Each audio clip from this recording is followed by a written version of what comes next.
Welcome to the Health Habit Podcast, episode number 1. So excited to be here. Today we are having a juicy conversation about how to take a holistic approach to Parkinson's disease. We are going to be talking nutrition therapy, supplements, herbal remedies, and alternative health techniques that you can use to slow the progression of Parkinson's disease. So grab a notepad. You are definitely going to need it for this episode. If you are not already, make sure you're following me on social media at The Health Habit LLC so you can let me know what topics you want to hear about on the show. I always put fun polls, some giveaways, and community building opportunities on my socials so you won't want to miss out. Hi, my name's Maria, and welcome to the Health Habit Podcast, where we simplify complex health topics into simple habits that help you feel more energized and fulfilled. If you are ready to learn about nutrition, herbalism, and all things holistic health, then you are in the right place, my friend. It is time to drop the overwhelm and start feeling confident about healing and supporting yourself naturally. We are here to create whole being wellness, so brew up some tea or crack open a kombucha and let's get into it.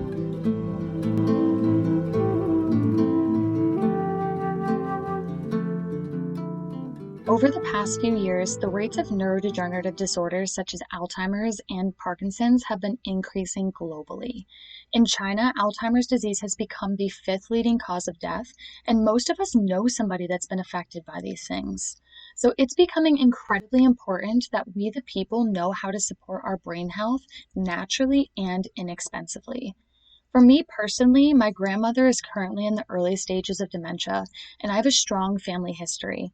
So when the owner of Rock Steady Boxing, Victor, asked me to lead a health workshop for Parkinson's Awareness Month, I was thrilled to dive into this topic.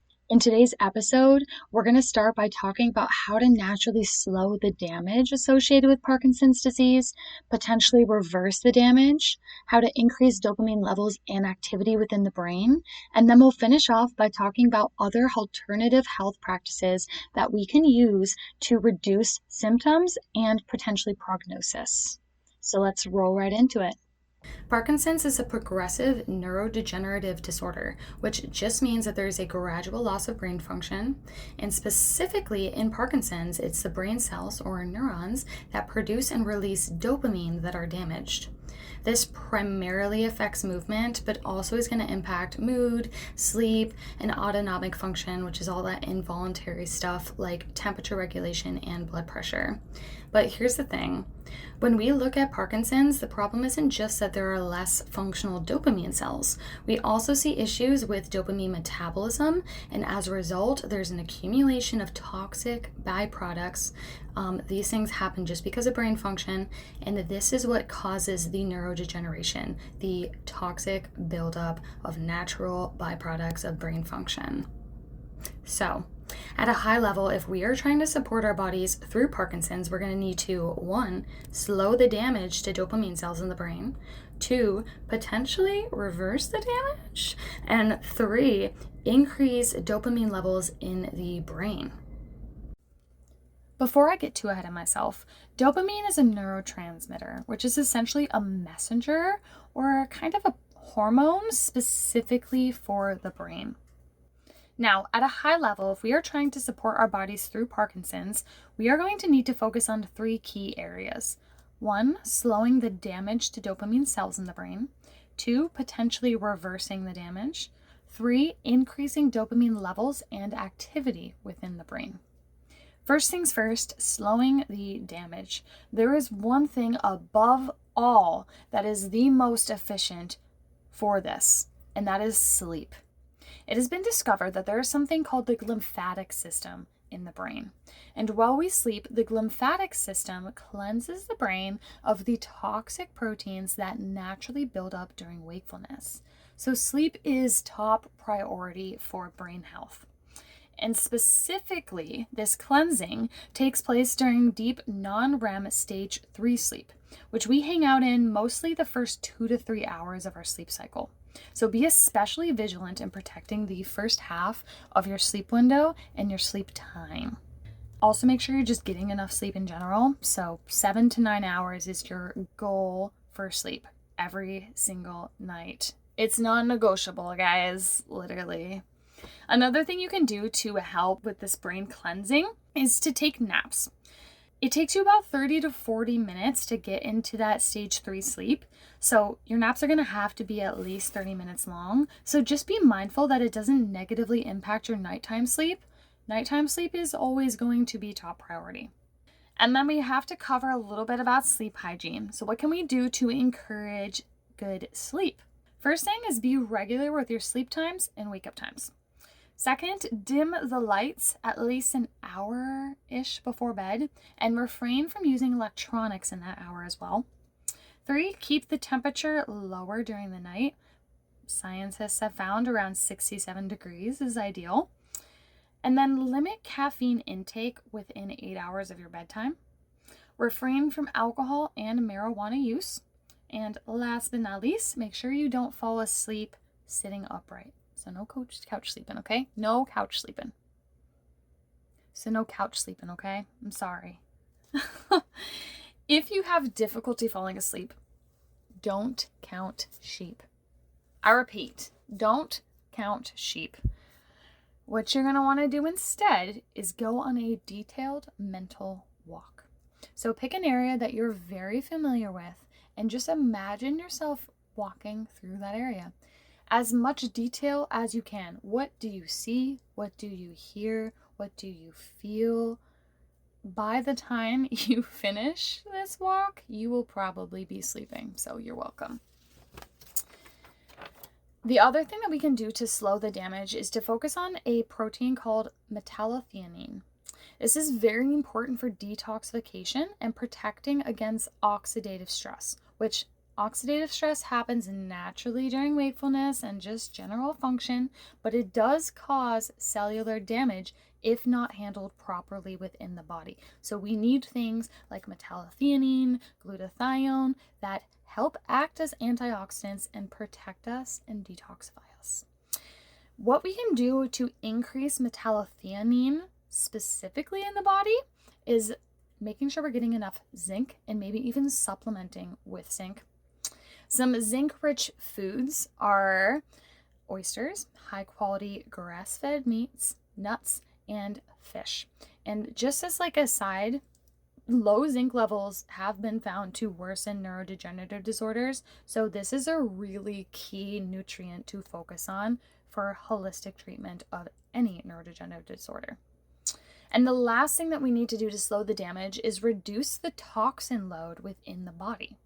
We can do this by 1, being mindful of the products that we're using, trying to select toxin-free products, especially personal hygiene products that you put on your skin, because your skin is your most absorptive organ. It's going to get right into that body, and there are compounds that are toxic that can cross the blood-brain barrier and cause issues in your brain, which we obviously don't want when we're already having issues.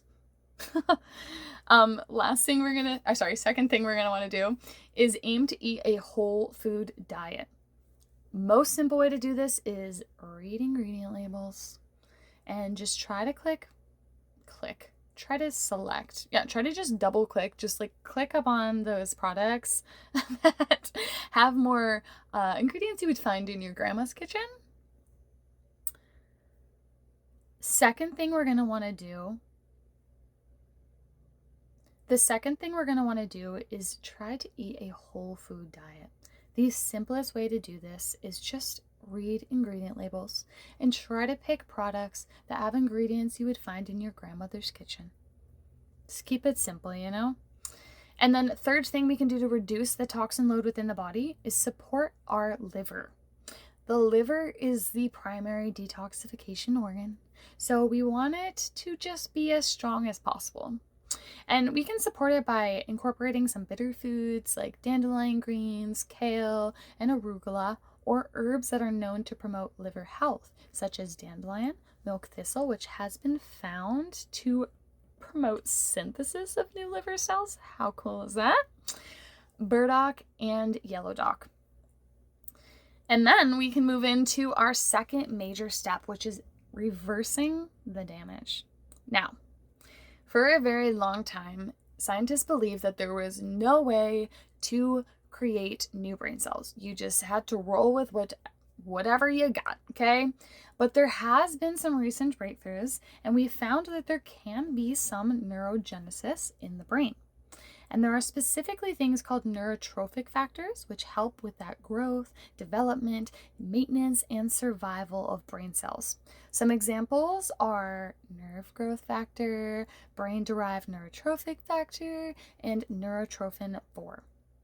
Now, we can get these kinds of things in our diet by eating fruits, vegetables, notably berries, but some herbs also have been found to be neurotrophic factors. Things such as astragalus, cordyceps, lion's mane, and turmeric.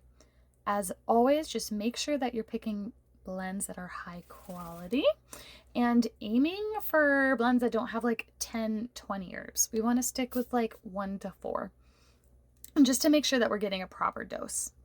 And then another thing to mention here is there's a major marker of Parkinson's disease that's related to the damage to the brain called Lewy bodies.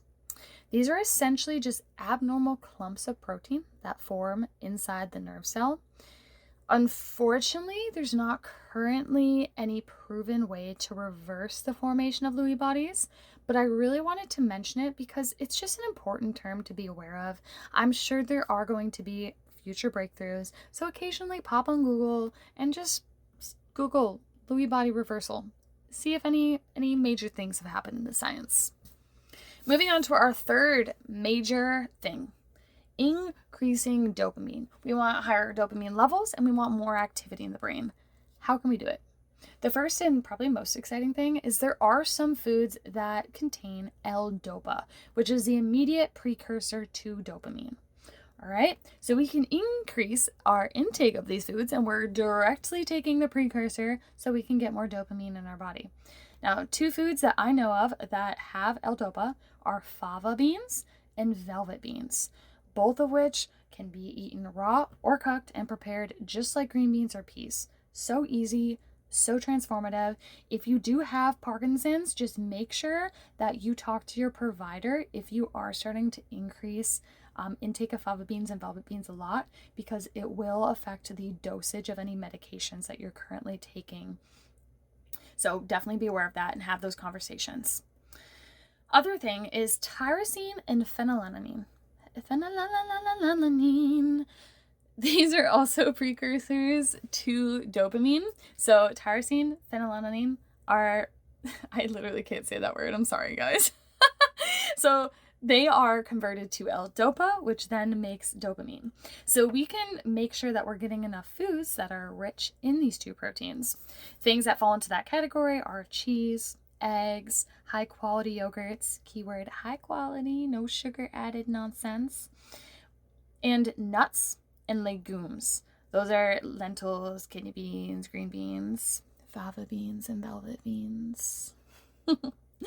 Other key nutrients is vitamin B1 and B6, as well as SAMe and methionine. Now, SAMe and methionine are taken as low-dose supplements to increase dopamine activity.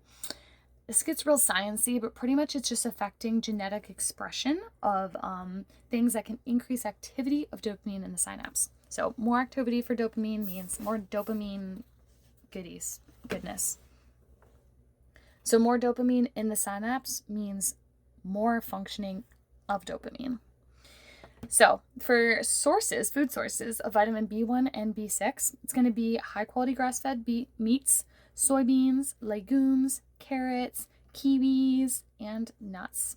Again, nuts. Can we just highlight that nuts have come up a couple times now? And if you do decide to supplement with vitamin B6, try to find a supplement that has a mixture of PLP and pyridoxine hydrochloride, which is the standard form, as well as some L-amino acid decarboxylase. Okay? Other important nutrients to highlight is vitamin A, vitamin C, vitamin E, and glutathione. These all have antioxidant effects in the body, so we're going to help reduce that oxidative stress so our bodies can be more optimally functioning. Okay? Some good food sources, I'm just going to lump all these food sources together. So food sources for vitamin A, C, and E: cod liver, butter, carrots, yellow and orange fruits and vegetables, leafy greens, rose hips, black currant, guava, oranges, and red pepper, nuts. Nuts. This episode is definitely sponsored by nuts. Wheat germ, you can just sprinkle that over your food. Green vegetables, avocado, and olive oil. Glutathione sources, predominantly fruits and vegetables, notably mushrooms, and high-quality grass-fed meat. Now, the next thing that we can do to increase dopamine levels is like super exciting for me. Support gut health.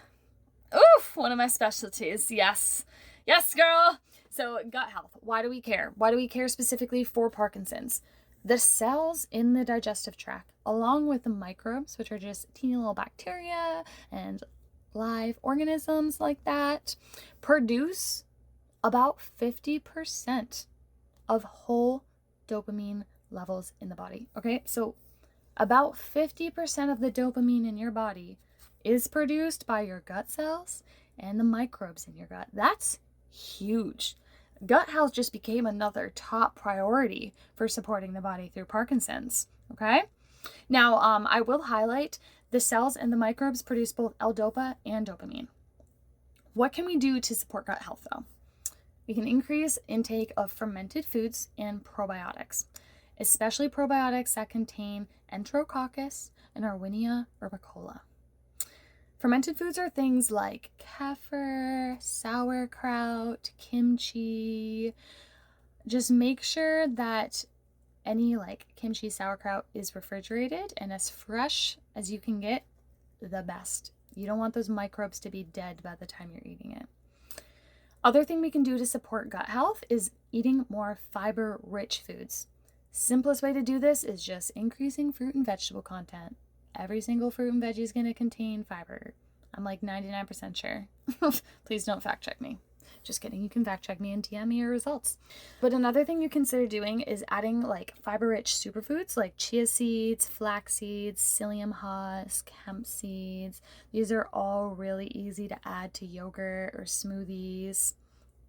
The other notable thing for increasing dopamine levels and activity is walnut oil.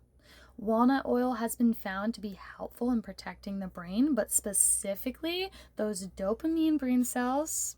So drizzle some walnut oil over your meals, add it to your smoothies or your morning brews. Get a little funky with it. Just if you add walnut oil, you know you're doing your body good. I also wanted to cover some really important other holistic practices and alternative medical practices that you can do specifically for Parkinson's. First is cold water immersion. Cold water immersion can increase your blood dopamine levels by, lean in girl, 250%. 250%. And there are so many other benefits of cold water immersion too. So it's not even just this, but that is huge. That is a number that the pharmaceutical drugs can't even touch. Massive. And that will last for a couple hours. I'm not sure exactly how many, but I know that it does last for a little bit.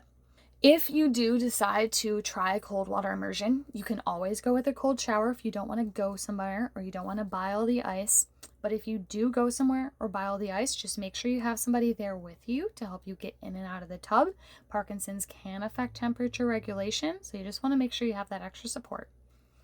For those of you that do have Parkinson's and are taking levodopa, minimize protein intake during the day and try to concentrate all your protein intake to the evening. This can help enhance absorption of the drug and just make it more efficient. Another thing you're going to want to do is eat more unsaturated fats, especially DHA. DHA is found in fish oil, algal oil, and you can also find the precursor to DHA in nuts. Love some nuts. Another thing you can do is get lymphatic massagers. Okay? The lymphatic system plays a crucial role in clearing metabolic waste and maintaining brain homeostasis. You can also increase the lymphatic system drainage just by moving your body. Any kind of exercise is going to be helpful too. Make sure that you are avoiding high niacin or vitamin B3 intake, as it has been found to reduce dopamine activity. So if you are taking a multivitamin, just scan through, see if it's got niacin, maybe try to find one without or with lower levels of niacin. You also want to be aware of your copper levels. Every once in a while, just do a serum copper blood test. It is an inexpensive test. But if we have too much copper in our system, it can and will lower dopamine levels. You can also make sure that you don't have excessive pyrrole in the urine.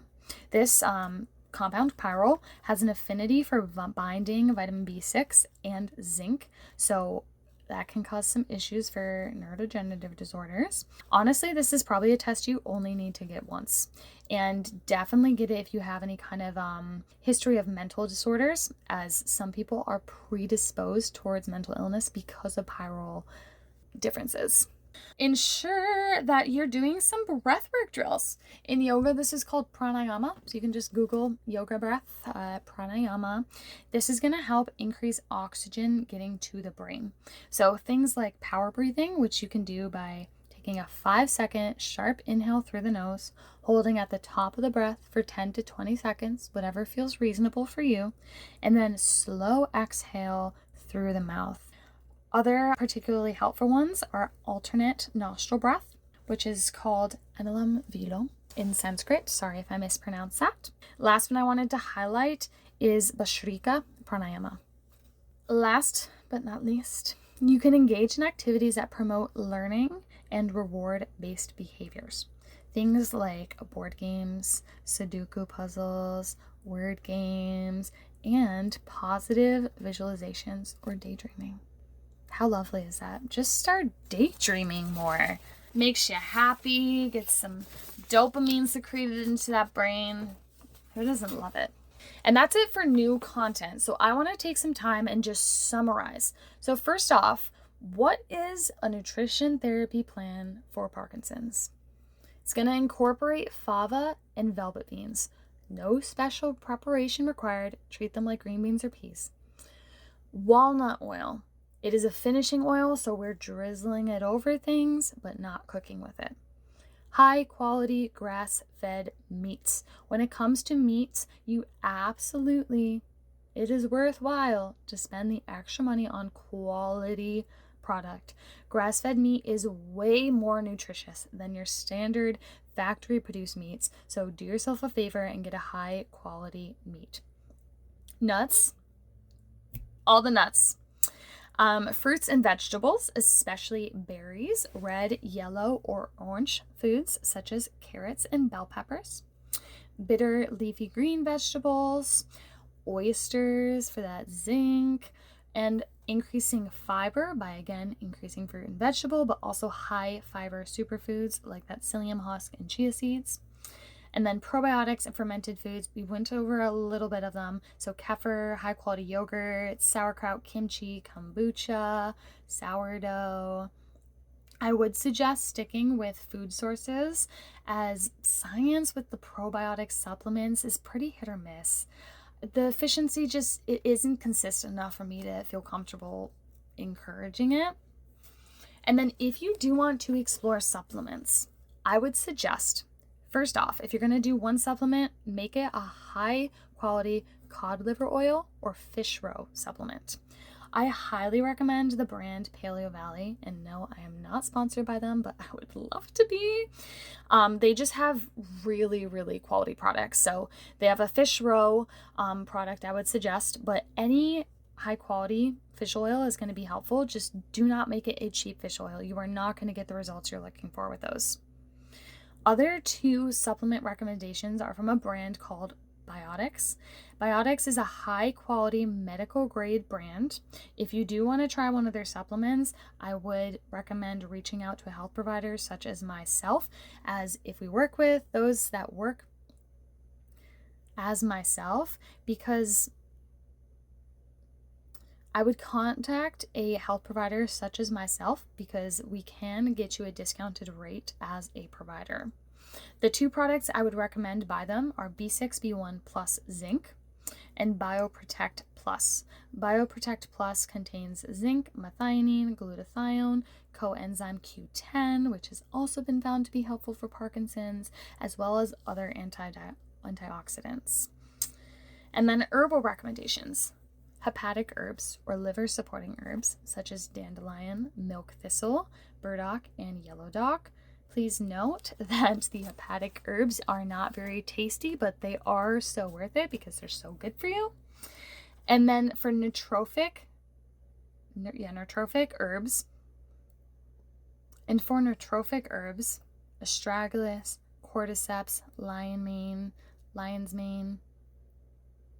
And for your nootropic herbs, astragalus, cordyceps, lion's mane, and turmeric. And that's it, everybody. Thank you so much for listening. I hope you learned something new and felt inspired or blessed. If you would like to support more content like this, leave us a review on Apple Podcast, subscribe, and share this episode with somebody who would benefit from the content. If you'd like to learn more about my practice, head over to thehealthhabit.net or follow us on social media at thehealthhabitllc. Now, go get some sunshine on your skin, get those smiles in, and I will see you next time.